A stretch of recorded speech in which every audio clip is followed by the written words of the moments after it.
Wow, so I'm a bit moved this evening. It's watermelon day. That means it's market day. You can hear it in the background, and I wanted to write a letter to one of my aunts, sort of taking a break between editing a paper. And I was listening to an interview that literally moved me. It was an interview between an African American woman and a senior member of the Stone Rock Sioux tribe and a more junior leader, and they were talking about the Fighting Sioux representation as an icon in the local high school, and whether or not that's something that should continue in the modern world, or a modern understanding of difference. The difference means, well, you know, the melting pot versus the salad, for example. And it was a really moving conversation. I'll get to the content of the conversation, but first I'd like to really sort of frame why I say that it was so moving. Because this woman, what she did was, she mediated a disagreement or misunderstanding, or however you want to call it. They weren't seeing eye to eye. The old man again said, you know, he said it's terrible the way that the younger man saw this, that, you know, the younger man says that they shouldn't have such an icon, and it stereotypes people, and blah blah blah. I'll get to the blah blah blah. And the older man was saying that, you know, he remembered when their ancestors were there and they named it that, and they had this ceremony, and blah blah blah. I'll get to the blah blah blah. And it was a very, very deeply sort of respectful conversation. And listen to what she did. This homegirl usually, from my understanding, says like too much and doesn't allow her guests to say enough. But in this particular instance, she pulled the Obama move.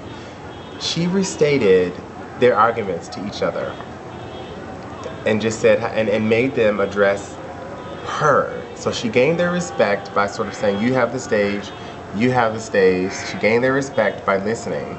And then she said, well, I'm going to respect you by saying, I'm going to reframe what you said, clear to represent, to not just to say that I've listened, but to demonstrate to you that I've listened. I'm going to not just regurgitate it, but show you that I've understood. That she even went to, you know, some vernacular to sort of express that she understood what he was talking about, in order to put it to the other person, so that that person could then respond to, you know, the argument, but through her. She did the same thing with the other guy, and it was just like, wow, this is an incredibly sort of respectful conversation. Because usually when you listen to these conversations in the mainstream media, it's just it's excruciating, because you end up having, you know, a white, you know, interviewer or somebody just sort of fire questions. And I don't say white, but I'll get to that also in the blah blah blah part. But, you know, white as much as an icon as you have some Sioux Indians, the Fighting Sioux. And, you know, the old man says that they're proud and they're fighting, and the young man says, well, that's exactly it, that's a stereotype, because those who take off, let me just go on there. Because once those brown boys take off that jersey, that Fighting Sioux jersey of a brown-skinned man with, you know, feathers in his hair, once they take it off, they're still brown. And that's what the younger man's argument was. And it was so moving, because he did it, he said, you know, the commentator, she put a bunch of the firing sort of pundit questions. Well, you know, what about the Fighting Irish? And why don't the Irish have this? You know, what do you... But again, she does it, and again, you know, I love it because she slips into vernacular to say that, I'm just saying that's what people say. You know, I'm just saying that's out there. And without...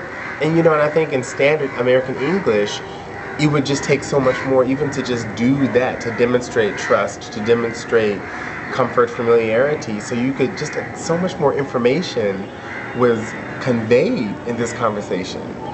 And that's part of it. And so they didn't have to sort of have to explain what the stereotypes were. We all know and it wasn't even that, and that was the thing. It wasn't like we sort of had to prove that there are stereotypes, because that's what the conversation gets stuck on in the white, mainstream context. So you don't even get to sort of get to the meat and the flesh of the conversation, because and you don't get to talk to each other as two brown people. Like the old people say this, and just like look what's going on with and that's it. Look at what's going on with whether or not President Obama should have a black agenda, and you look at how the Tavis Smiley conversation versus Al Sharpton is put just like East West Coast, like versus. I mean, the actual rappers had to come out and be like, we grew up listening to them, and they kids listen to us, and you know what I mean? It's not about that, but it's just like that. Just like I used vernacular, and I used black sort of cultural tropes to explain this. I don't think that exists in the mainstream, and not because it's white, but because it's mainstream. Because we give up so much in order to be popular in our schools, and I say that because it is just like that on a middle school, juvenile mentality. What we give up in America just to fit in, to live, to live the American dream is so great. And it isn't just that it's great for us, and this is what was so powerful about this conversation, the meat of the conversation, not just how well it was framed, was that the man just said, look, we're in a process of decolonization. What happened to our ancestors, generations and generations ago, was such a process that, yes, indeed, being able to stand up in high school and saying, these are the Sioux Indians, and we're actually Sioux Indians, and we're happy just that you call that name, that fighting spirit, every time that you march and your band marches and you win, win, win. But at the same time, well, we know what was going on at the same time. The people were being annihilated. So that's what we're trying to reconcile. And that's what he said, is that we are in the process of decolonization. When we look at our images, it enlightens us. And I heard this. I was like, I hear this man. Because I grew up in such an environment where people like placed me and placed blackness around me. Literally like putting me in black dance classes or ballet classes that are taught by black people. Here I am portraying Toussaint Louverture at 5 years old in a Smurf tutu in the daytime, and then the nighttime you come there on the stage and the parents come and everybody comes, you want to do your best and you look good and you're Toussaint Louverture. We don't do that stuff at school. We talked about Martin Luther King so much. I was just like, well, put it this way, we talked about Martin Luther King so much that I was actually shocked when we went to Atlanta in the 7th grade to visit the Martin Luther King Center, and at that time it was under the family and not under Parks and Recreation like it is now.